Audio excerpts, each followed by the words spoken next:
Hello guys, welcome to my YouTube channel. आज इस video में हम लोग पढ़ेंगे एलिमेंट 2.2 के बारे में और इस एलिमेंट्स का नाम है making the management system work the health and safety policy. यानी कि एक health and safety management system कैसे काम करता है और उसमें पॉलिसी का क्या रोल होता है, इसके बारे में जो है कि हम लोग इस लेसन में जानेंगे। इस लेसन में देखिए दिया हुआ है असेसमेंट क्राइटेरिया कि discuss the main ingredients of health and safety management system that make it effective, policy, responsibility and arrangements. बोल रहा है कि हम लोग जो है कि health and safety management system के जो मेन इंग्रेडिएंट्स होंगे उसके बारे में चर्चा करेंगे। इंग्रेडिएंट्स का मतलब होता है, जैसे आप बोल सकते हैं, जैसे आप मान के लिए कोई एक नमकीन खरीदते हैं तो नमकीन के पीछे आप देखिए उसमें लिखा रहता है इंग्रेडिएंट्स, यानी कि किन किन चीज़ों से मिलकर ये नमकीन क्या हुआ है, बना है। ठीक उसी तरह से एक health and safety management system में जो है कि क्या क्या चीज़ें जो है कि उसमें रहती हैं, क्या क्या कंटेंट्स रहते हैं और किस चीज़ का क्या रोल होता है, हम लोग देखेंगे पॉलिसी के बारे में, रिस्पॉन्सिबिलिटीज़ के बारे में और अरेंजमेंट्स के बारे में। तो चलिएगा इस वीडियो को शुरू करते हैं। मेरा नाम है Shatrughan Kushwaha, I am HSC trainer. और आगे हम लोग सबसे पहले जानते हैं हेल्थ एंड सेफ्टी पॉलिसी के बारे में। सबसे पहले हम लोग हेल्थ एंड सेफ्टी पॉलिसी के बारे में जानेंगे। ये दिया हुआ है introduction to health and safety policies. जब से अगर आपसे क्वेश्चन भी कोई पूछे कि हेल्थ एंड सेफ्टी पॉलिसी क्या होता है तो भी आप ये आंसर जो है कि उसको बता सकते हैं। तो देखिए दिया हुआ है the foundation stone of an effective OHSMS in any organization is the health and safety policy. बोल रहा है कि किसी भी ऑर्गेनाइजेशन में अगर कोई effective occupational health and safety management system है तो उसका उसका जो है कि फाउंडेशन स्टोन जो है कि वो क्या होता है, हेल्थ एंड सेफ्टी पॉलिसी जो है कि होता है। देखिए दिया है a good health and safety policy set out the organisation general approach and commitment to achieving particular aims and objectives. बोल रहा है कि एक अच्छा health and safety policy organization के एम्स और ऑब्जेक्टिव्स को प्राप्त करने के लिए ऑर्गेनाइजेशन में जनरल अप्रोच और कमिटमेंट को क्या करता है, निर्धारित करता है। There is no one correct format और set of content for a health and safety policy. बोल रहा है कि हेल्थ एंड सेफ्टी पॉलिसी के लिए कोई भी सेट ऑफ कंटेंट्स या फिर फॉर्मेट जो है कि क्या होता है, नहीं होता है। कोई सेट ऑफ कंटेंट्स या फॉर्मेट्स नहीं होता है। But it must reflect the particular circumstances of individual organization. लेकिन हेल्थ एंड सेफ्टी पॉलिसी ऐसा होना चाहिए जो ऑर्गेनाइजेशन का जो पार्टिकुलर सर्कमस्टांसेस हैं, उसकी जो विशेष परिस्थितियां हैं, उसको जो है कि क्या कर सके, रिफ्लेक्ट कर सके, उसको प्रतिबिंबित कर सके। जैसे ऑर्गेनाइजेशन का हजार्ड, ऑर्गेनाइजेशन में क्या है, the hazard and risk and the size, यानी कि ऑर्गेनाइजेशन बड़ा है, छोटा है, and the complexity of the organization, और ऑर्गेनाइजेशन में जो है कि जटिलताएँ जो है कि कितनी हैं। जैसे कि मान के चलिए कोई एक शेयर मार्केट की कंपनी है और जो है कि उसके जो एम्प्लॉई हैं, उसके जो एम्प्लॉई हैं वो एक मान के चलिए कि सेकेंड फ्लोर की बिल्डिंग में जो है कि फर्स्ट फ्लोर पे 50 लोग और नीचे जो है कि 50 लोग, 2 फ्लोर मिला के 100 एम्प्लॉय काम करते हैं। उनका कंप्यूटर डेस्क का जॉब है। तो उनका हेल्थ एंड सेफ्टी पॉलिसी जो है कि क्या होगा, उनका हेल्थ एंड सेफ्टी पॉलिसी बहुत जटिल जो है कि नहीं होगा। ठीक उसी तरह से कोई व्यक्ति ऑयल एंड गैस में काम कर रहा है, मरीने में काम कर रहा है, या फिर जो है कि और भी जो ऐसे इंडस्ट्री हैं जो कि हाई हजार्ड से, न्यूक्लियर पावर स्टेशन में काम कर रहा है, तो उसके जो है कि हेल्थ एंड सेफ्टी पॉलिसी की कॉम्प्लेक्सिटी और इसकी दोनों की जो है क्या होगी, अलग अलग होगी, क्योंकि जटिलताएं जो है कि क्या हैं, अलग अलग हैं। क्लियर है? तो बोल रहा है कि हेल्थ एंड सेफ्टी पॉलिसी के लिए जो है कि कोई सेट ऑफ कंटेंट नहीं है, लेकिन हेल्थ एंड सेफ्टी पॉलिसी ऐसा होना चाहिए कि जो ऑर्गेनाइजेशन के हजार्ड्स क्या हैं, उसके रिस्क क्या हैं और ऑर्गेनाइजेशन की साइज क्या है, उसको जो है कि बताए, उसको जो है कि प्रतिबिंबित कर सके। नेक्स्ट दिया है the policy must be there for to be developed and tolerate to fit the particular organisation that it exist to serve. बोल रहा है इसके लिए हेल्थ एंड सेफ्टी पॉलिसी को इस तरह से उसको विकसित किया जाना चाहिए, तैयार किया जाना चाहिए कि वो जिस ऑर्गेनाइजेशन के लिए उसको बना रहे हैं हम, उसके लिए जो है कि क्या हो, उसी के अनुरूप हो, उसमें जो है कि वो फिट बैठे। क्लियर है ना? यानी कि जिस ऑर्गेनाइजेशन के लिए आप पॉलिसी को डेवलप कर रहे हैं उसके अनुरूप होना चाहिए। ऐसा नहीं कि हमने किसी का, दूसरे का हेल्थ एंड सेफ्टी पॉलिसी को कॉपी करके और लगा दिया, ऊपर नाम चेंज कर दिया कि ये हमारे ऑर्गेनाइजेशन का हेल्थ एंड सेफ्टी पॉलिसी है, तो ऐसा नहीं होना चाहिए। देखिए यहाँ पे एग्जाम्पल में दिया हुआ भी है कि for example the safety policy of A small low hazard manufacturing company may be very different from that of a large high hazard and gas multinational. बोल रहा है कि कि एग्जांपल के तौर पे कि एक लो हजार्ड मैन्युफैक्चरिंग कंपनी है, उसका जो है कि हेल्थ एंड सेफ्टी पॉलिसी जो है कि एक large high hazard oil gas multinational से जो है कि क्या होगा, बहुत ही जो है कि डिफरेंट होगा। क्यों? क्योंकि उसमें कम्प्लेक्सिटी जो है कि ऑयल एंड गैस में ज़्यादा है, वहाँ पे कम्प्लेक्सिटी कम है, वहाँ पे हजार्ड और रिस्क कम है, यहाँ पे हजार्ड और रिस्क जो है क्या है, ज़्यादा हैं। और ये अगर कंट्रोल नहीं होते हैं तो बहुत सारे लोगों को प्रभावित करेंगे जो है कि, क्लियर है ना। तो आगे हम लोग चलेंगे और आगे जो है कि हेल्थ एंड सेफ्टी पॉलिसी के बारे में भी हम लोग थोड़ा सा देखेंगे। और देखिए दिया हुआ है OHS पॉलिसी यानी कि occupational health and safety policy. देखिए दिया है कि it is a clear statement of management commitment towards health and safety. बोल रहा है कि यह जो है कि एक स्पष्ट बयान होता है, क्लियर स्टेटमेंट होता है हेल्थ एंड सेफ्टी के प्रति मैनेजमेंट कमिटमेंट का, यानी कि मैनेजमेंट क्या कमिट कर रहा है हेल्थ एंड सेफ्टी के लिए, वो जो है कि एक स्पष्ट बयान हमको जो है कि हेल्थ एंड सेफ्टी पॉलिसी में देखने को मिलती है। दूसरा दिया है organization should have a clear OHS policy. Organization के पास एक clear occupational health and safety policy होनी चाहिए ताकि to establish an overall sense of directions. बोल रहा है ताकि वो जो है कि एक ओवरऑल सेंस ऑफ डायरेक्शन को जो है कि स्थापित कर सके, and to set its principle of action, और उसके जो है कि प्रिंसिपल ऑफ एक्शन को क्या कर सके, निर्धारित कर सके। नेक्स्ट दिया है it demonstrate the formal commitment of an organisation. Health and safety policy जो है कि फॉर्मल कमिटमेंट क्या है ऑर्गेनाइजेशन का, उसको क्या करता है, प्रदर्शित करता है, डेमोन्स्ट्रेट करता है। Particularly of the organisation top management towards good OHS management. बोल रहा है कि खास तौर से ऑर्गेनाइजेशन के जो टॉप मैनेजमेंट है उनका ऑर्गेनाइजेशन के अच्छे हेल्थ एंड सेफ्टी मैनेजमेंट के प्रति क्या उनका रवैया है, क्या उनका कमिटमेंट है, उसको जो है कि हमारा हेल्थ एंड सेफ्टी पॉलिसी प्रदर्शित करता है। आगे हम लोग चलेंगे और आगे हम लोग देखेंगे कि एक ऑर्गेनाइजेशन में हेल्थ एंड सेफ्टी पॉलिसी बनाने के या फिर जो है कि हेल्थ एंड सेफ्टी पॉलिसी को लागू करने का क्या उद्देश्य होता है। तो देखिए दिया हुआ है पर्पज का मतलब क्या होता है, हम जानते हैं कि उद्देश्य होता है, यानी कि किसी भी ऑर्गेनाइजेशन में हेल्थ एंड सेफ्टी पॉलिसी का क्या उद्देश्य होता है उसको हम लोग जो है कि जानेंगे। तो देखिए पहला दिया हुआ है declare the management commitment. Health and safety policy management commitment को जो है कि प्रदर्शित करता है कि ऑर्गेनाइजेशन मैनेजमेंट को लेकर के कितना प्रतिबद्ध है। ऑर्गेनाइजेशन हेल्थ एंड सेफ्टी के बारे में क्या सोचता है, ऑर्गेनाइजेशन हेल्थ एंड सेफ्टी के बारे में कितना विश्वास रखता है, हेल्थ एंड सेफ्टी को कैसे अपने ऑर्गेनाइजेशन में देखना चाहता है कि उसके वर्कर जो है कि हेल्थ हजार्ड से और जो है कि सेफ्टी हजार्ड से क्या हो, फ्री हो। तो ये जो है कि हेल्थ एंड सेफ्टी पॉलिसी में हमको देखने को जो है कि मिलती है, यानी कि मैनेजमेंट कितना प्रतिबद्ध है। कमिटमेंट का मतलब होता है प्रतिबद्धता।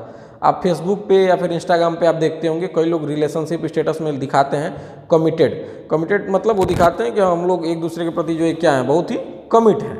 जैसे आपने सलमान खान की एक मूवी है उसमें आपने देखा सुना होगा, वो एक डायलॉग है, वो बोलता है कि जब मैं एक बार कमिटमेंट कर लेता हूँ तब मैं अपने आप की भी नहीं सुनता। इसका मतलब क्या है कि यानी जो आप कह रहे हैं उसको आप क्या कर रहे हैं, निभा रहे हैं कहीं ना कहीं जो है कि। फिर आप जो है कि ऐसा नहीं है कि saying one thing and doing another thing, आप कह कुछ और रहे हैं और कर कुछ और रहे हैं, तो आप कमिटमेंट जो है कि क्या कर रहे हैं, फुलफिल नहीं कर रहे हैं। तो हेल्थ एंड सेफ्टी पॉलिसी क्या करता है कि मैनेजमेंट के कमिटमेंट को जो है कि डिक्लेयर करता है, उसको जो है कि स्पष्ट करता है। क्लियर है। नेक्स्ट है it's a piece of internal law.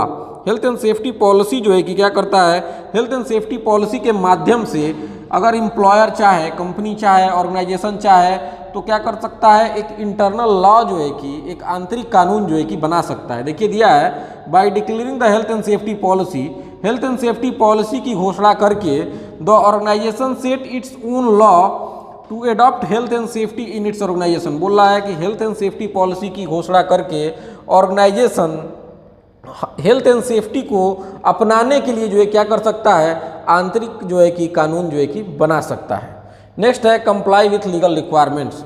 Health and safety को पॉलिसी को जो है कि बनाना और उसको कंप्लाई करना, अपने ऑर्गेनाइजेशन में उसका अनुपालन करवाना, ये एम्प्लॉयर की जो है कि एक लीगल रिक्वायरमेंट्स होती है, एक जो है कि स्टेटूरी जो है क्या होती है, एक ड्यूटी होती है, या हम बोल सकते हैं कि ये एम्प्लॉयर का जो है कि एक कानूनी कर्तव्य होता है। देखिए दिया है it is a statutory duty to publish a safety policy and to make certain that it's being complied with.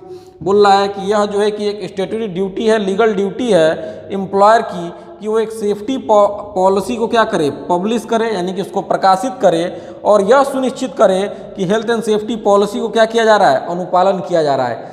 ऐसा नहीं कि आपने हेल्थ एंड सेफ्टी पॉलिसी को बनाया और बना के दीवार पे टांग दिए, जब इन्फोर्समेंट अथॉरिटी आए तो आप उनको दिखाइए कि देखिए ये हमारा हेल्थ एंड सेफ्टी पॉलिसी है, लेकिन उस हेल्थ एंड सेफ्टी पॉलिसी को आप इम्प्लीमेंट नहीं कर रहे हैं, उसको कंप्लाइड नहीं कर रहे हैं अपने ऑर्गेनाइजेशन में, ताकि जो है कि तब जो है कि क्या होगा, वो कहीं ना कहीं जो है कि फुलफिल जो है कि आप पूरी तरीके से उस लीगल रिक्वायरमेंट को फुलफिल क्या कर पाएंगे, नहीं कर पाएंगे। आप बस दिखाने के लिए, जैसे एक मूर्ति होता है वैसे आपने जो है कि क्या बोल सकते हैं कि हेल्थ एंड सेफ्टी पॉलिसी को आपने क्या किया है, रखा हुआ है। क्लियर है? तो हेल्थ एंड सेफ्टी पॉलिसी को बना करके सिर्फ दीवार पे रखने से या फाइल में रखने से पॉलिसी खुद जा करके जो है कि सारी हेल्थ एंड सेफ्टी प्रॉब्लम्स को या सारे हेल्थ एंड सेफ्टी रिस्पॉन्सिबिलिटी को नहीं ठीक कर देगा या उसको नहीं निभा देगा।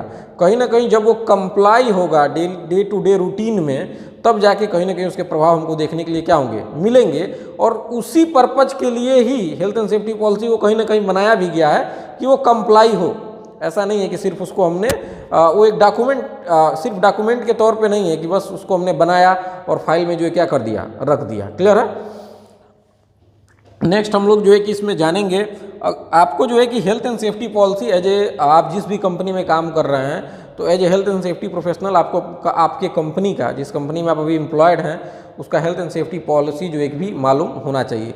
हो सकता है कि जो एजुकेशन डिपार्टमेंट हो, मैकेनिकल डिपार्टमेंट में हो या और कोई डिपार्टमेंट में हो तो नहीं मालूम हो, लेकिन एज ए सेफ्टी प्रोफेशनल आपको जो है कि हेल्थ एंड सेफ्टी पॉलिसी आपको जो है कि मालूम होना चाहिए। जब हम भी काम कर रहे थे तो जो भी हमारे मैनेजर होते थे वो लोग बताते थे कि as a health and safety professional आपको आपका HSC पॉलिसी क्या होना चाहिए, याद भी होना चाहिए, और हम लोग उसको याद भी करते थे।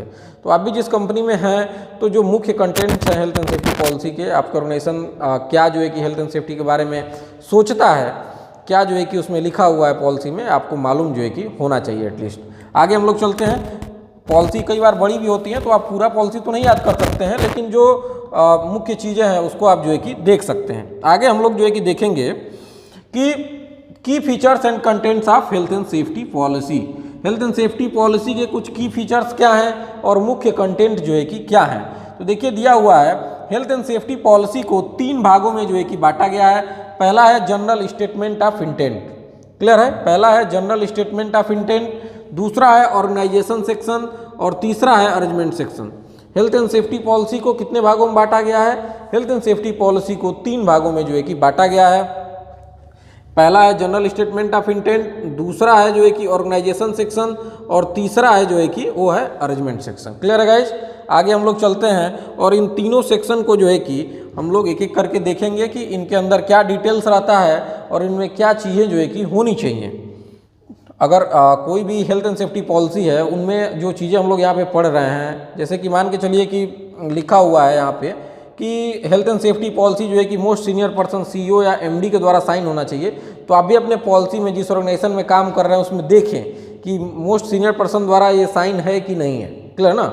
इसको पढ़ने का, इम्प्लीमेंट करने का, पढ़ने का मतलब यही है कि हम इसको कहीं ना कहीं क्या कर सकें, इम्प्लीमेंट कर सकें। तो चलिए जनरल स्टेटमेंट ऑफ इंटेंट से स्टार्ट करते हैं, पहले सेक्शन से, कि जनरल स्टेटमेंट ऑफ इंटेंट जो है क्या है, हेल्थ एंड सेफ्टी पॉलिसी का जो है कि एक महत्वपूर्ण सेक्शन है। यह और the organisation philosophy in relation to management of health and safety बोल रहा है कि जनरल स्टेटमेंट ऑफ इंटेंट जो है वो ऑर्गेनाइजेशन का फिलॉसफी क्या है हेल्थ एंड सेफ्टी के संबंध में, उसको जो है कि क्या करता है, बताता है कि ऑर्गेनाइजेशन हेल्थ एंड सेफ्टी के बारे में क्या सोचता है, ऑर्गेनाइजेशन हेल्थ एंड सेफ्टी के बारे में क्या प्लानिंग कर रहा है, कहाँ तक ये हेल्थ एंड सेफ्टी के संबंध में ऑर्गेनाइजेशन को लेकर के जाना चाहता है। ये उसकी पूरी फिलॉसफी जो है कि आपको जनरल स्टेटमेंट ऑफ इंटेंट में जो है कि दिखेगी। दूसरा इसमें देखिए क्या दिया हुआ है कि should be written in clear and simple language. बोल रहा है कि जनरल स्टेटमेंट ऑफ इंटेंट या फिर पॉलिसी क्या होनी चाहिए, एक क्लियर, स्पष्ट और सिंपल लैंग्वेज में जो है कि लिखी जानी चाहिए, ताकि सब कोई जो है कि एम्प्लॉय जो वहाँ काम कर रहे हैं वो सभी एम्प्लॉय इसको अच्छे तरीके से क्या कर सकें, समझ सकें। Translated to any country local law language is preferable. बोल रहा है कि अगर आप इसको जो है कि उस कंट्री का लोकल लॉ है उसमें अगर आप इसका अनुवाद करते हैं तो और भी जो है क्या रहेगा, अच्छा रहेगा, ताकि हर कोई इसे आसानी से समझ सकेगा। जैसे मान के चलिए कि कोई इंडिया की, कोई विदेश की कंपनी है आउट ऑफ इंडिया की, वो इंडिया मान के चलिए बिहार में काम करने चली जा रही है, या फिर जो है कि यूपी में काम करने के लिए चली जा रही है, गोरखपुर में या फिर छपरा में, तो उस एवज में क्या होगा कि यहाँ का जो लोकल लैंग्वेज है उसमें अगर वो उस पॉलिसी को अनुवाद करती है तो कहीं ना कहीं उसको समझने में जो है कि और जो लोकल वर्कर्स जो काम कर रहे होंगे वो आसानी से इसको समझ सकेंगे। क्लियर है ना। आगे हम लोग चलेंगे। अगर उसने सिर्फ इंग्लिश में हेल्थ एंड सेफ्टी पॉलिसी को रख दिया तो मैक्सिमम वर्कर जो है कि यहाँ के उसको जो है कि समझने में क्या रहेंगे, असमर्थ रहेंगे और समझ नहीं पाएंगे कि हमारा हेल्थ एंड सेफ्टी पॉलिसी क्या है और जो है कि ये क्यों रखा गया है या फिर इसका क्या मतलब है। देखिए दिया है कि should be sign and dated by the most senior person of the organisation. बोल रहा है कि हेल्थ एंड सेफ्टी पॉलिसी जो है ऑर्गेनाइजेशन के मोस्ट सीनियर पर्सन के द्वारा क्या होनी चाहिए, साइन की जानी चाहिए और उसमें डेट डाला जाना चाहिए, जैसे कि सीईओ हो या फिर एमडी हो या फिर ऑर्गेनाइजेशन में कोई और जो है कि सीनियर मोस्ट पर्सन हो उसके द्वारा, टू डेमोन्स्ट्रेट मैनेजमेंट कमिटमेंट।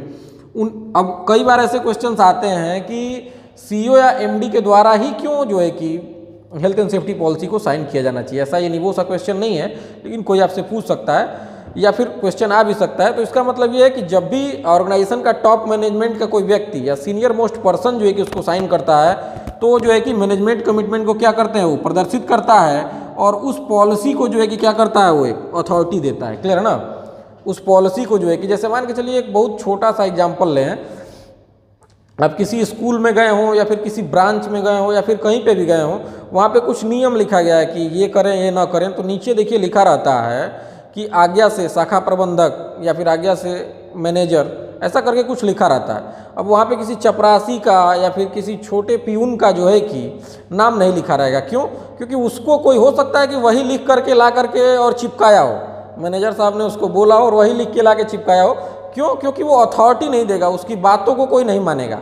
अगर कोई कंपनी है उसमें हेल्थ एंड सेफ्टी पॉलिसी पे सेफ्टी ऑफिसर का साइन हो या फिर सेफ्टी मैनेजर का साइन हो, तो और जो डिपार्टमेंट है जो कि एचआर का डिपार्टमेंट है या फिर मैकेनिकल डिपार्टमेंट है, सिविल डिपार्टमेंट है या फिर एजुकेशन डिपार्टमेंट है, वो उसको सीरियस ही नहीं लेंगे। कहेंगे कि सेफ्टी डिपार्टमेंट ने किया है, सेफ्टी डिपार्टमेंट इसको फुलफिल करे, हम लोग इसके लिए जो है कि रिस्पॉन्सिबल क्या है, नहीं है, ऐसा बोल सकते हैं। या फिर उसको सीरियस में नहीं लेंगे, वो अथॉरिटी का सिंबल नहीं माना जाएगा, वो बोलेंगे हमारा डिपार्टमेंट अलग है।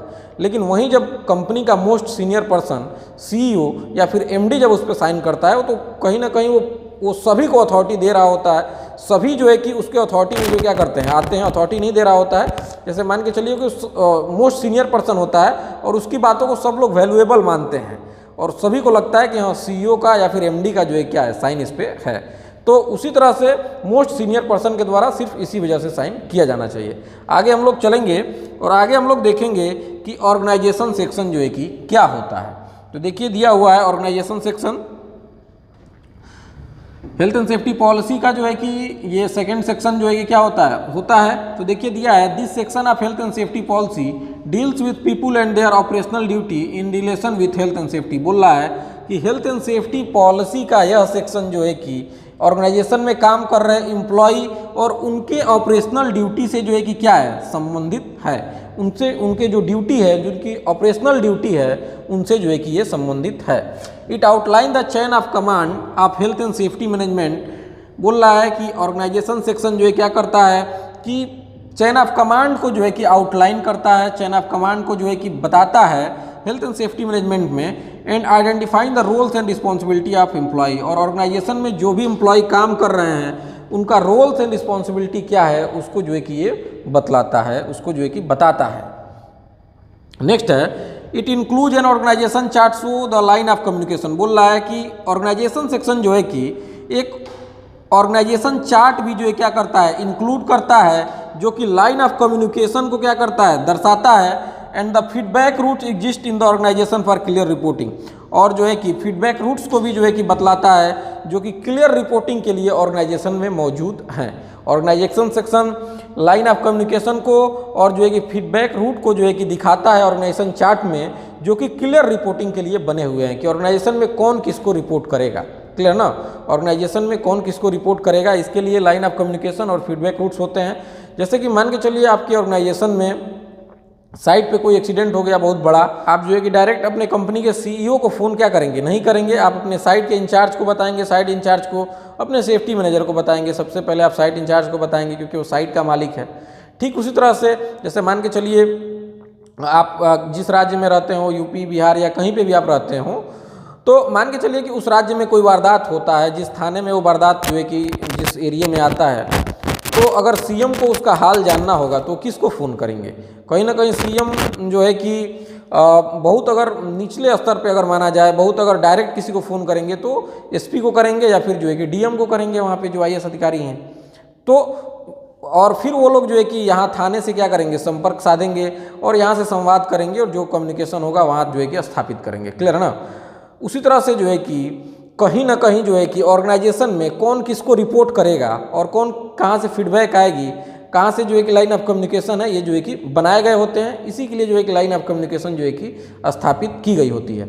आगे हम लोग चलेंगे और आगे हम लोग देखेंगे। और ये देखिए दिया हुआ है ऑर्गेनाइजेशन रोल्स एंड रिस्पॉन्सिबिलिटी के लिए कि यहाँ पे सबसे ऊपर जो है कि मैनेजिंग डायरेक्टर है, उसके बाद से जो है कि डायरेक्टर्स हैं यहाँ पे देखिए, उसके बाद से देखिए दिया हुआ है मैनेजर्स हैं, सुपरवाइजर्स हैं, उसके बाद से एम्प्लॉई है। जैसे मान के चलिए किसी एम्प्लॉई को जो है कि कम्युनिकेट करना हुआ तो अपने सुपरवाइजर को भी कम्युनिकेट कर सकता है, सुपरवाइजर मैनेजर को करेगा, मैनेजर डायरेक्टर को करेगा। और ये जो है कि यहाँ पे देखिए हेल्थ एंड सेफ्टी एडवाइजर जो है कि इनका कम्युनिकेशन जो है कि क्या है, सबके साथ जो है कि स्थापित किया गया है।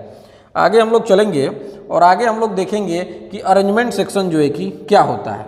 तो देखिए दिया हुआ अरेंजमेंट सेक्शन, ये जो है कि हेल्थ एंड सेफ्टी पॉलिसी का सबसे बड़ा जो है कि सेक्शन क्या होता है। देखिए दिया हुआ है, this section is about detailing the arrangements for specific system and procedure through which the organisation is going to implement the policy statement. बोल रहा है कि हेल्थ एंड सेफ्टी पॉलिसी का यह सेक्शन ऑर्गेनाइजेशन के जो भी स्पेसिफिक सिस्टम्स हैं और ऑर्गेनाइजेशन के जो भी प्रोसीजर्स हैं उसके व्यवस्था के बारे में जो है क्या करता है, विवरण देता है। ऑर्गेनाइजेशन के जो भी स्पेसिफिक सिस्टम है, ऑर्गेनाइजेशन के जो भी प्रोसीजर हैं, उसके व्यवस्था के बारे में जो क्या करता है कि विवरण देता है, जिसके through organisation health and safety policy का जो स्टेटमेंट होता है उसको क्या करता है, इम्प्लीमेंट करने जाता है, या उसके माध्यम से organisation health and safety policy को क्या करता है, हेल्थ एंड सेफ्टी पॉलिसी को लागू करता है। क्लियर है? जैसे कि हम लोगों ने देखा स्टेटमेंट ऑफ पॉलिसी या जनरल स्टेटमेंट ऑफ इंटेंट, यानी कि ऑर्गेनाइजेशन का जो जनरल स्टेटमेंट ऑफ इंटेंट है कि health and safety policy, organisation health and safety के बारे में क्या सोचता है और ऑर्गेनाइजेशन का हेल्थ एंड सेफ्टी के बारे में क्या फिलॉसफी है, उसको जो है कि हम लोग किसके माध्यम से अचीव करेंगे, अरेंजमेंट सेक्शन के माध्यम से ही उसको लागू करेंगे। Arrangement section health and safety policy का सबसे बड़ा सेक्शन होता है और अरेंजमेंट सेक्शन जो है बतलाता है कि उसको हम लोग कैसे अचीव करेंगे।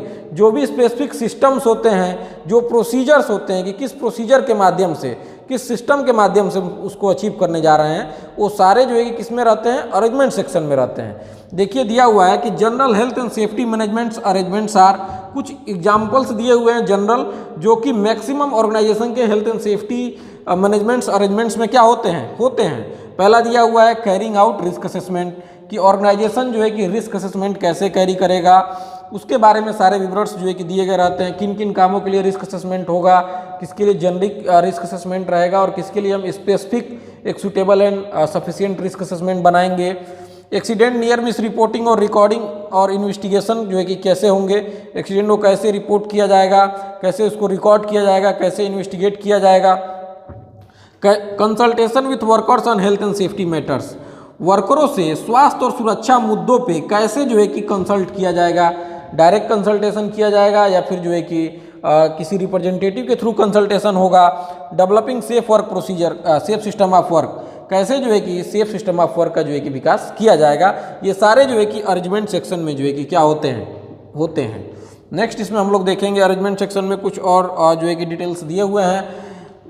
नेक्स्ट है details of specific hazards to the organisation, जो भी ऑर्गेनाइजेशन के जो स्पेसिफिक हजार्ड्स हैं उनके बारे में जो है कि डिटेल दिया रहेगा कि ऑर्गेनाइजेशन जो भी काम कर रहा होता है, कहीं ना कहीं ऑर्गेनाइजेशन जो प्रोजेक्ट कर रहे होते हैं, ऑर्गेनाइजेशन की जो स्पेसिफिक काम है, तो उसके कहीं ना कहीं कुछ स्पेसिफिक हजार्ड्स भी होते हैं, यानी कि बार बार जिससे जो है कि ऑर्गेनाइजेशन को क्या हो रहा है, एक्सीडेंट्स जो है कि हो रहे हैं, वो उसके स्पेसिफिक हजार्ड्स हैं। तो उस स्पेसिफिक हजार्ड्स में जो है कि उसके लिए क्या डिटेल्स है वो देखेंगे। जैसे कि दिया है कि हजार्डस सब्सटेंसेस से कैसे डील करेंगे या फिर लोन वर्किंग से। नेक्स्ट दिया है कि control of contractors and visitors, work place पे या फिर साइट पे कैसे कॉन्ट्रैक्टर और विजिटर्स को कंट्रोल किया जाएगा, नियंत्रण में रखा जाएगा, उसके बारे में जो है कि इसमें डिटेल में दिया रहता है। Provision of safety related training, safety related training का ऑर्गेनाइजेशन में क्या प्रावधान है। Welfare and first aid provision जो है कि क्या है। इमरजेंसी प्रोसीजर जो है कि क्या है और इमरजेंसी प्रोसीजर को कैसे डेवलप किया जाएगा, कैसे प्रैक्टिस किया जाएगा। हेल्थ सर्विलेंस के लिए क्या अरेंजमेंट्स है। Communication of health and safety matters, health and safety matters पे जो है कि वर्करों से कैसे जो है कि कम्युनिकेट जो है कि उनसे किया जाएगा। ये सारे डिटेल जो है कि अरेंजमेंट सेक्शन में होते हैं। हेल्थ एंड सेफ्टी पॉलिसी का सबसे बड़ा सेक्शन अरेंजमेंट सेक्शन होता है। जनरल स्टेटमेंट ऑफ इंटेंट जो है कि ये बताता है, जनरल स्टेटमेंट ऑफ इंटेंट ये बताता है कि ऑर्गेनाइजेशन की फिलॉसफी हेल्थ एंड सेफ्टी के लिए क्या है, हेल्थ एंड सेफ्टी के संबंध में ऑर्गेनाइजेशन की फिलॉसफी क्या है। दूसरा सेक्शन बताता है कि ऑर्गेनाइजेशन में जो लोग काम कर रहे हैं उनकी रोल्स एंड रिस्पॉन्सिबिलिटी को जो है कि क्या करता है, आइडेंटिफाई करता है, उसको जो है कि बताता है। और तीसरा सेक्शन जो है कि ये बताता है कि हमने जो फर्स्ट में ऑर्गेनाइजेशन की जो फिलॉसफी को जो है कि देखा है उसको हम लोग कैसे यहाँ पे क्या करेंगे, अचीव करेंगे, कैसे उसको इम्प्लीमेंट करेंगे। तो इन्हीं माध्यमों से हम उसको क्या करते हैं, इम्प्लीमेंट करते हैं। आगे हम लोग चलते हैं और आगे हम लोग देखेंगे जो है कि हम लोग हेल्थ एंड सेफ्टी पॉलिसी को जो है कि कैसे कम्युनिकेट कर सकते हैं। हेल्थ एंड सेफ्टी पॉलिसी को हम लोग कैसे कम्युनिकेट कर सकते हैं। जब एक बार health and safety policy review होके आ जाए या फिर जो है कि नई नई बनी हो तो हमें उसे अपने वर्करों से क्या करना चाहिए, कम्युनिकेट करना चाहिए। या फिर जो है कोई नया वर्कर आता है तो उसे भी हमें कम्युनिकेट करना चाहिए। तो देखिए दिया हुआ है डिस्प्लेइंग ऑन नोटिस बोर्ड, हम नोटिस बोर्ड पे क्या कर सकते हैं, डिस्प्ले कर सकते हैं, उस पर चिपका सकते हैं, दिखा सकते हैं। इंडक्शन एंड ट्रेनिंग सेशन में जो है कि उसको जो है कि क्या कर सकते हैं, शामिल कर सकते हैं।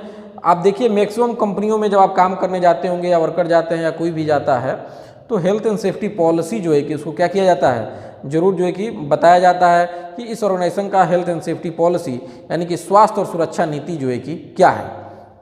नेक्स्ट है टीम ब्रीफिंग, टीम ब्रीफिंग के माध्यम से आप जो है कि बतला सकते हैं उन्हें, टूल बॉक्स टॉक के माध्यम से उन्हें बता सकते हैं। और वेज स्लिप या न्यूज़लेटर में भी आप इसके क्या कर सकते हैं, उसे जो है कि आप शामिल कर सकते हैं। वेज जो स्लिप होता है, सैलरी स्लिप, उसके पीछे आप जो है कि हेल्थ एंड सेफ्टी पॉलिसी को लिख सकते हैं। उसको पीछे लिखने से क्या होगा कि वर्कर उसको जो है कि देखेगा। क्लियर है। जैसे देखिए आप टिकट खरीदते होंगे इंडियन रेलवे का, तो टिकट के पीछे कुछ इन्फॉर्मेशन जो है कि क्या रहता है, दिया रहता है। जैसे कि हम दो हमारे दो यानी कि जनसंख्या नियंत्रण पे या फिर जो है कि स्वच्छता अभियान पे, तो क्या होता है कि सैलरी स्लिप होती है या फिर टिकट होते हैं, हम लोग उसे पीछे खोल कर देखते हैं, पीछे पलट करके। उसी तरह से वर्कर भी उसको देख सकता है वे स्लिप को। तो अगर हम उसमें उसको लगाते हैं तो कहीं ना कहीं जो है कि वो इन्फॉर्मेशन उस तक जो है कि पहुँचेगी। पोस्टर्स का उपयोग जो है कि कर सकते हैं। ये कुछ माध्यम हैं जिससे हम हेल्थ एंड सेफ्टी पॉलिसी को कम्युनिकेट जो है क्या कर सकते हैं। इसके अन्यथा भी और भी बहुत सारे माध्यम हैं जिससे हम जो है कि हेल्थ एंड सेफ्टी पॉलिसी को अपने वर्करों से क्या कर सकते हैं, कम्युनिकेट कर सकते हैं। नेक्स्ट है कि हेल्थ एंड सेफ्टी पॉलिसी को रिव्यू जो है कि क्यों किया जाना चाहिए। क्लियर है। या हेल्थ एंड सेफ्टी पॉलिसी को क्या रिव्यू जो है कि कब कब करना चाहिए। क्लियर है गाइज। यानी कि एक हेल्थ एंड सेफ्टी पॉलिसी है, एक बार जब वो बन के आ गई तो उस पर एमडी या सीईओ ने साइन कर दिया और पॉलिसी को प्रभाव में ला दिया गया, इम्प्लीमेंट कर दिया गया, उसको कंप्लाई कर दिया गया, तब जो है कि हेल्थ एंड सेफ्टी पॉलिसी को हमें रिव्यू भी करनी चाहिए। तो हम लोग देखते हैं कि कौन कौन सी ऐसी परिस्थितियां हैं जो एक हेल्थ एंड सेफ्टी पॉलिसी के रिव्यू को जन्म देती हैं, या कौन कौन से ऐसे जो है कि चेंजेज हैं जिनके वजह से हमें हेल्थ एंड सेफ्टी पॉलिसी में रिव्यू करने की आवश्यकता होती है। तो देखिए दिया हुआ है, पहला है टेक्नोलॉजिकल चेंजेज। ऑर्गेनाइजेशन में कोई ऐसे टेक्नोलॉजिकल चेंजेज और आ रहे हैं, कोई नया प्लांट आ रहा है या नया प्रोसेस आ रहा है, तो जो है कि हम लोग हेल्थ एंड सेफ्टी पॉलिसी में बदलाव, हेल्थ एंड सेफ्टी पॉलिसी की समीक्षा करेंगे। जैसे मान के चलिए कोई एक कॉन्ट्रैक्टर था, वो मिट्टी का रोड जो है कि कुदाल से बनाता था, मिट्टी का रोड जो है कि कुदाल से बनाते थे। अब देखते होंगे गाँव में मिट्टी के रोड्स जो है कि बनते हैं, या फिर हो सकते हैं कि शहरों में भी बने हो, लेकिन हम लोग चूँकि गाँव में ही देखे हैं, तो वो मिट्टी के रोड्स चूँकि जो बनते हैं उसके पास 50 मजदूर हैं। अभी सोचिए कि उस कंपनी में वो जो कॉन्ट्रैक्टर है, रजिस्टर्ड कॉन्ट्रैक्टर है, उस कॉन्ट्रैक्टर ने 30 जो है कि जेसीबी खरीद लिया, क्या करने के लिए, रोड को जो है कि मिट्टी जेसीबी से भरने के लिए या फिर रोड के निर्माण के लिए। तो अभी उसका जो हेल्थ एंड सेफ्टी पॉलिसी होगा वो क्या होगा, उसकी समीक्षा की जाएगी, क्योंकि बहुत बड़ा जो है कि उसके लिए क्या हुआ है, टेक्नोलॉजिकल चेंजेज आए हैं, नया प्लांट्स या नया मशीनरी जो है कि हम बोल सकते हैं कि नया इक्विपमेंट जो है कि उसके कंपनी में जो है कि आया हुआ है, और अब जो है कि वो उससे काम करने जा रहे हैं। क्लियर है। तो उसी तरह से आप किसी भी कंपनी में अगर नई टेक्नोलॉजिकल चेंजेज आ रहे हैं तो हम हेल्थ एंड सेफ्टी पॉलिसी को रिव्यू करेंगे, क्योंकि पहले का जो हमारा हेल्थ एंड सेफ्टी पॉलिसी पे जो भी कंट्रोल मेजर्स थे वो पिछले जो भी इक्विपमेंट्स थे उनको ध्यान में रखते हुए थे, और ये अभी आया है, तो इसको ध्यान में रखते हुए जो भी बदलाव होना होगा, जो भी समीक्षा होना होगा, वो हम करेंगे। नेक्स्ट है ऑर्गेनाइजेशनल चेंजेस। ऑर्गेनाइजेशनल चेंजेस का मतलब कि ऑर्गेनाइजेशन में जो की पर्सनल हैं, ऑर्गेनाइजेशन के जो मुख्य व्यक्ति हैं, वो मुख्य व्यक्ति क्या हो जाएं, बदल जाएं, जैसे कि सीईओ या फिर एमडी, तो भी जो है कि हेल्थ एंड सेफ्टी पॉलिसी में हम क्या करेंगे, बदलाव लाएंगे। कंपनी का जो है कि सीईओ या एमडी बदलता है तो भी हम हेल्थ एंड सेफ्टी पॉलिसी में क्या करेंगे, उसकी समीक्षा करेंगे, बदलाव नहीं लाएंगे, समीक्षा करेंगे। नेक्स्ट दिया हुआ है changes to the management structure of the organisation, या फिर ऑर्गेनाइजेशन का जो मैनेजमेंट स्ट्रक्चर है वो बदल रहा है, तो भी हेल्थ एंड सेफ्टी पॉलिसी को हम क्या करेंगे, हम जो है कि उसकी समीक्षा करेंगे। जैसे मान के चलिए कोई एक कंपनी थी और ए कंपनी है कोई, और कोई बी कंपनी है, बी कंपनी ने ए कंपनी का अधिग्रहण कर लिया, उसको अपने में मर्ज कर लिया, तो कहीं ना कहीं फिर हम जो है कि हमारा मैनेजमेंट स्ट्रक्चर अगर बदल रहा है तो हम कहीं ना कहीं हेल्थ एंड सेफ्टी पॉलिसी को क्या करेंगे, रिव्यू करेंगे। नेक्स्ट दिया है लीगल चेंजेज। अगर ऑर्गेनाइजेशन में कुछ कानूनी बदलाव आ रहे हैं, कानूनी बदलाव का मतलब कैसे कि अगर कोई न्यू लेजिस्लेशन आता है और वो न्यू लेजिस्लेशन इस ऑर्गेनाइजेशन पे अप्लाई होता है, जैसे मान के चलिए कि कोई कंपनी है वो फर्नीचर का काम करती है, तो कोई ऐसा रूल आया जो कि लकड़ी से संबंधित है, ठीक है, और पेड़ काटने से संबंधित है, और उसके ऑर्गेनाइजेशन पे वो लागू हो रहा है, अप्लीकेबल है, तो जो है कि वो क्या करेगी, अपने पॉलिसी में बदलाव लाएगी।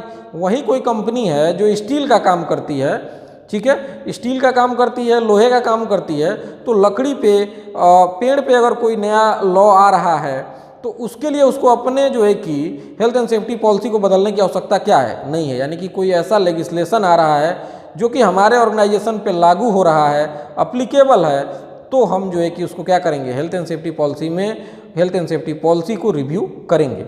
आगे चलते हैं और आगे हम लोग देखेंगे और कुछ रीजन्स जिनके वजह से हेल्थ एंड सेफ्टी पॉलिसी को क्या करनी चाहिए, हमें समीक्षा करनी चाहिए। Changes to the type of work that the organisation does. बोल रहा है कि जो ऑर्गेनाइजेशन काम कर रहा है वो काम ही जो है कि क्या हो जाए, बदल जाए, तो हम हेल्थ एंड सेफ्टी पॉलिसी को क्या करेंगे, रिव्यू करेंगे। जैसे मान के चलिए कोई कंपनी थी, वो मिट्टी का रोड बनाती थी, या फिर जो है कि मिट्टी का रोड बनाती थी, लेकिन अभी उसने जो है कि एक ऑयल एंड गैस प्लांट में जो है कि कुछ काम ले लिया हुआ है, तो अब वो अपना हेल्थ एंड सेफ्टी पॉलिसी क्या करेगी, बदलेगी। वहाँ पे मैकेनिकल का काम है, यहाँ पे नॉर्मल जो है कि सिविल वर्क था, मिट्टी का काम, और वहाँ पे जो है कि क्या था, अभी जो है कि ऑयल एंड गैस प्लांट में उसको काम है, तो काम दोनों को अगर बदल रहे हैं तो भी हेल्थ एंड सेफ्टी पॉलिसी की हम समीक्षा क्या करेंगे, करेंगे। नेक्स्ट है where an audit risk assessment और investigation suggest that the policy is no longer effective. बोल रहा है कि जब कभी ऑडिट, रिस्क असेसमेंट या इन्वेस्टिगेशन अगर हो रहा है किसी एक्सीडेंट का और वो सजेस्ट कर रहे हैं कि हेल्थ एंड सेफ्टी पॉलिसी जो है ये क्या है, अब इफेक्टिव नहीं है, तो हम क्या करेंगे, हेल्थ एंड सेफ्टी पॉलिसी को रिव्यू करेंगे। बोल रहा है कि when requested by third party such as insurance company और क्लाइंट। बोल रहा है कि जब कभी भी थर्ड पार्टी के द्वारा क्या किया जाए, रिक्वेस्ट किया जाए, जैसे कि इंश्योरेंस कंपनी के द्वारा, क्लाइंट के द्वारा, तो हम जो ये क्या करेंगे, हेल्थ एंड सेफ्टी पॉलिसी की समीक्षा करेंगे। बोल रहा है कि फॉलोइंग इन्फोर्समेंट एक्शन। अगर ऑर्गेनाइजेशन पे कोई इन्फोर्समेंट एक्शन होता है, इन्फोर्समेंट अथॉरिटी कोई एक्शन लेती है, इन्फोर्समेंट एक्शन लेती है किसी हेल्थ एंड सेफ्टी लॉ के ब्रीच के बारे में, तो भी जो है कि हम लोग हेल्थ एंड सेफ्टी पॉलिसी की समीक्षा करेंगे कि कहाँ हमसे चूक हुई है। नेक्स्ट है एनुअली, या फिर अगर इनमें से कोई भी कारण अगर नहीं रहते हैं तो भी हम हेल्थ एंड सेफ्टी पॉलिसी को क्या करेंगे, बदलेंगे। अगर एक लंबा समय जो है कि बीत जाता है तो साल में एक बार भी जो है कि एक कॉमन प्रैक्टिस है कि हम हेल्थ एंड सेफ्टी पॉलिसी को रिव्यू क्या करते हैं, करते हैं। क्लियर है। आगे हम लोग चलेंगे और कुछ ऑर्गेनाइजेशन को के टारगेट्स के बारे में जो है कि जानेंगे। तो देखिए दिया हुआ है कि an organisation should have targets to achieve good health and safety performance. बोल रहा है कि एक ऑर्गेनाइजेशन को एक अच्छा हेल्थ एंड सेफ्टी परफॉर्मेंस, यानी कि एक अच्छा स्वास्थ्य और सुरक्षा प्रदर्शन प्राप्त करने के लिए कुछ टारगेट्स जो है कि क्या करने चाहिए, कुछ टारगेट्स सेट करने चाहिए, कुछ टारगेट्स जो है कि निर्धारित करने चाहिए। क्लियर है। और कुछ टारगेट्स उसके पास होने चाहिए। तो पहला देखिए दिया हुआ है, कौन कौन से वो टारगेट्स हैं। जैसे दिया हुआ है जीरो प्रोसिक्यूशन। नेक्स्ट दिया हुआ है reduce sickness and absence. Organisation में जो भी वर्कर अब्सेंस कर रहे हैं, अब्सेंट कर रहे हैं और जो बीमार हो रहे हैं उनके दर को घटाया जाए। कंपेंसेशन क्लेम को घटाया जाए। अगर पिछले साल वर्करों ने 50 लाख का क्लेम किया था और 50 लाख का क्लेम का भुगतान हुआ था, तो इस बार जो है कि हम प्रयास करें कि 10 लाख रहे या फिर 20 लाख रहे। Report of improve reporting of accidents, accident के रिपोर्टिंग को क्या किया जाए, इम्प्रूव किया जाए, सुधारा जाए। जो भी एक्सीडेंट हो रहे हैं वो सभी एक्सीडेंट क्या हो, जो है कि रिपोर्ट किए जाए वर्करों के द्वारा, वर्करों को रिपोर्टिंग में कोई प्रॉब्लम जो है क्या हो, ना हो। Increase number of training programme in health and safety, health and safety के जो भी ट्रेनिंग्स हो रहे हैं उनकी संख्या क्या की जाए, इंक्रीज की जाए, बढ़ाई जाए। और ऑडिट स्कोर को जो है कि इम्प्रूव किया जाए, यानी कि पहले जो हमारा ऑडिट स्कोर था इस बार हम उससे और अच्छा जो है कि और बेहतर जो है कि करके दिखाएं। नेक्स्ट इसमें है कि जब कभी भी ऑर्गेनाइजेशन एक हेल्थ एंड सेफ्टी टारगेट को सेट करता है तो उसके टारगेट जो है कि स्मार्ट होने चाहिए। जब भी ऑर्गेनाइजेशन एक टारगेट को सेट करता है तो टारगेट्स कैसे होने चाहिए, स्मार्ट होने चाहिए। स्मार्ट का मतलब होता है S for specific, M for measurable, A for achievable, R for reasonable और T for time bound. Clear है? बोल रहा है कि स्मार्ट, एस फॉर स्पेसिफिक, यानी कि ऑर्गेनाइजेशन जो है कि जो भी टारगेट सेट कर रहा है वो क्लियर होना चाहिए, स्पेसिफिक होनी चाहिए। जैसे देखिए दिया हुआ है, एक क्लियरली डिफाइंड, यानी कि स्पष्ट रूप से परिभाषित होनी चाहिए। प्रेसाइज होनी चाहिए, यानी कि सटीक होनी चाहिए। ऑब्जेक्टिव, यानी कि उद्देश्य पूर्ण जो है कि होनी चाहिए। यानी कि हम जो भी टारगेट सेट कर रहे हैं वो क्लियरली डिफाइंड होना चाहिए कि हाँ एक्चुअली हम क्या अचीव करने जा रहे हैं, और सटीक होना चाहिए। दूसरा दिया है मेजरेबल, यानी कि मापने योग्य होना चाहिए। ऐसा होना चाहिए जिसको हम माप सकें। क्लियर है? ऐसा ना हो जिसको हम मापे नहीं। बोल रहा है अचीवेबल, यानी कि जिसको प्राप्त किया जा सके, जो कि अचीव किया जा सके। ऐसा ना हो कि हम अचीव ही ना कर सकें। जैसे मान के चलिए कि दुनिया भर के साइंटिस्ट, पूरे वर्ल्ड के साइंटिस्ट बहुत अच्छे काम करते हैं और कहीं ना कहीं एक जो ह्यूमन लाइफ है उसको बेहतर बनाने का प्रयास जो है कि करते हैं और भी बहुत सारे खोज करते हैं। लेकिन किसी साइंटिस्ट ने ऐसा खोज नहीं किया होगा कि दुनिया से जो है कि गुरुत्वाकर्षण को हटा देंगे, क्योंकि ये जो है कि प्राप्त करने लायक जो है क्या है, अचीवेबल है ये। यानी कि ऐसा नहीं है कि इसको अचीव किया जा सके। क्लियर है ना?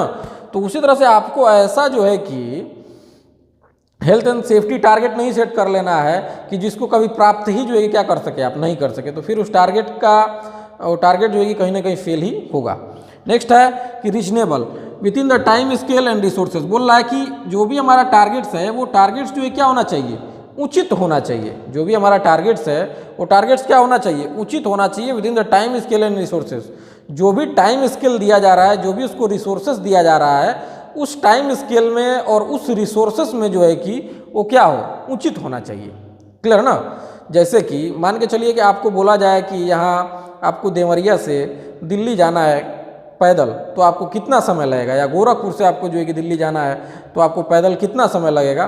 तो आप बोल सकते हैं कि हाँ 2 दिन, 3 दिन, 4 दिन, 5 दिन, ऐसा आप समय बताते हैं कि ठीक है एक हफ्ते में मैं चला जाऊँगा, तो बोला जाएगा ठीक है। लेकिन आपको बोला जाए कि 7 घंटे में गोरखपुर से जो है कि दिल्ली जाके दिखाइए, तो आप पैदल जा पाएंगे? तो इसका जवाब रहेगा कि नहीं, आप नहीं जा पाएंगे। तो यानी कि टाइम स्केल जो आपको दिया जा रहा है वो एप्रोप्रिएट क्या है, नहीं है। लेकिन आपको रिसोर्सेज पे ध्यान दिया जाए, अगर बोला जाए कि आप फ्लाइट से गोरखपुर से दिल्ली 7 घंटे में चले जाएंगे, तो आप बोलेंगे हाँ। यानी कि जो भी हम टारगेट सेट कर रहे हैं तो हमको ये भी देखना है कि हमारे पास कितना समय है और कितना रिसोर्सेस है, संसाधन हमारे पास उस समय क्या क्या अवेलेबल है। क्लियर है? नेक्स्ट दिया हुआ है a time bound, a deadline is set for an completion. एक डेडलाइन जो है कि हमको सेट करना चाहिए कि कब तक हम जो है कि इसको क्या कर रहे हैं, अचीव करने जा रहे हैं। नेक्स्ट इसमें हम लोग देखेंगे, यहाँ पे हमारा एलिमेंट 2.2 जो है कि ख़त्म होता है, और जो है कि हम लोग कुछ इसके जो प्रीवियस एग्जाम में क्वेश्चंस आए हुए हैं उसको जो है कि हम लोग यहाँ पे देखते हैं। 2 क्वेश्चंस हैं। देखिए दिया हुआ है effective health and safety policy arrangements. यहाँ से क्वेश्चन शुरू होता है, the inspector check if the organisation general policy statement for health and safety was adequate, the policy statement read as follows. बोल रहा है कि इंस्पेक्टर चेक करता है कि ऑर्गेनाइजेशन का जो पॉलिसी स्टेटमेंट है, जो अभी हम लोगों ने क्या पढ़ा था, जनरल स्टेटमेंट ऑफ इंटेंट पढ़ा था। बोल रहा है कि पॉलिसी स्टेटमेंट जो है कि हेल्थ एंड सेफ्टी का क्या है, वो पर्याप्त है। और वो पॉलिसी स्टेटमेंट क्या है, ये यहाँ से लेकर के पॉलिसी स्टेटमेंट जो है कि हमारा यहाँ से लेकर के और यहाँ तक है। ये जो है कि जो इन्फोर्समेंट इंस्पेक्टर है या फिर हेल्थ एंड सेफ्टी इंस्पेक्टर है, उसने जो है कि ये चेक किया हुआ है। ये क्वेश्चन आपको यहाँ तक दे रहा है, ठीक है। यहाँ से अब आपसे क्वेश्चन पूछता है कि based on the scenario only to what extent has the policy has been implemented, किस हद तक इस पॉलिसी को लागू किया गया है। यानी कि ये जो पॉलिसी स्टेटमेंट यहाँ से लेकर के यहाँ तक बताए गए हैं, इसको किस हद तक जो है कि क्या किया गया है, ऑर्गेनाइजेशन में लागू किया गया है, ये आप सिनारियो को पढ़ के आपको बताना है। जैसे कि मान के चलिए हम लोग यहाँ पे जैसे कि देखें कि लिखा है health and safety policy statement में, ये पूरा health and safety policy statement है यहाँ से लेकर के यहाँ तक पूरा, तो लिखा है प्रोवाइडिंग एडवोकेट ट्रेनिंग। तो अब आप सिनारियो में देखिए कि पर्याप्त ट्रेनिंग दिया गया है कि नहीं दिया गया है, क्या सिर्फ एक बार ट्रेनिंग देकर के छोड़ दिया गया या फिर सारे ट्रेनिंग्स दिए गए जो जरूरी थे, जो भी आवश्यक थे, ट्रेनिंग के नीड्स को पहचानी गई और फिर ट्रेनिंग को क्या की गई, डिलीवर की गई। ये अगर नहीं किया गया तो आप सिनारियो में क्या करेंगे, वैसे बताएंगे। तो ठीक उसी तरह से आप और भी जो है क्या कर रहे हैं, देखिए दिया हुआ है investigate accident and near miss. तो आप सिनारियो में देख सकते हैं कि जो भी नियर मिस है या फिर एक्सीडेंट है उसको इन्वेस्टिगेट किया गया है कि नहीं किया गया है। अगर नहीं किया गया तो आप बताएंगे, तो आप पूरा ऊपर से नीचे तक देखेंगे। देखिए दिया हुआ है to the best of ability we committed to, organisation ने कमिट किया हुआ है, कमिटमेंट जो है कि दिया हुआ है कि हम ये प्राप्त करने के लिए क्या है, कमिटेड है। तो ठीक उसी तरह से ये उसका पॉलिसी है और यहाँ पूछ रहा है कि पॉलिसी को किस हद तक इम्प्लीमेंट किया गया। आप जो है कि ये जो है कि क्या करिए बताइए। और नेक्स्ट हम लोग क्वेश्चन देखेंगे कि why might the school health and safety policy require a review, क्यों स्कूल का जो हेल्थ एंड सेफ्टी पॉलिसी है उसको जो है कि रिव्यू की आवश्यकता है। एक स्कूल का सिनारियो आया था पिछले एग्जाम में और उसमें जो है कि पूछ रहा है कि हेल्थ एंड सेफ्टी पॉलिसी को जो है कि आपको रिव्यू करने की आवश्यकता क्यों है। तो जो चेंजेज हम लोगों ने पहले देखा था, अगर उस चेंजेज में से कोई भी चेंजेज ऑर्गेनाइजेशन में हुए हैं तो आप जो है कि क्या करेंगे, बताएंगे। जैसे कि अगर कोई टेक्नोलॉजिकल चेंजेज हो रहा है या फिर जो है कि कोई ऑर्गेनाइजेशनल चेंजेज हो रहा है, तो ये सारी चीज़ें जो है कि, या फिर कोई लीगल चेंजेज हुआ है, स्कूल को लेकर के कोई नया लॉ आया है, तो ये सारी चीज़ें आप क्या करेंगे, उसको जो है कि बताएंगे, सिनारियो को पढ़ेंगे और उसके बाद से जो है कि आप आंसर देखेंगे। तो चलिए गाइस, एलिमेंट 2.2 हमारा जो है कि यहाँ पे ख़त्म होता है। नेक्स्ट वीडियो में हम लोग एलिमेंट 3 के बारे में जो है कि पढ़ेंगे। अगर ये आपको वीडियो अच्छा लगा हो तो इस चैनल को जरूर सब्सक्राइब कीजिए और इस वीडियो को जो है कि अपने फ्रेंड्स के साथ जो है कि जरूर शेयर कीजिए। मिलते हैं नेक्स्ट वीडियो में। थैंक यू, जय हिंद।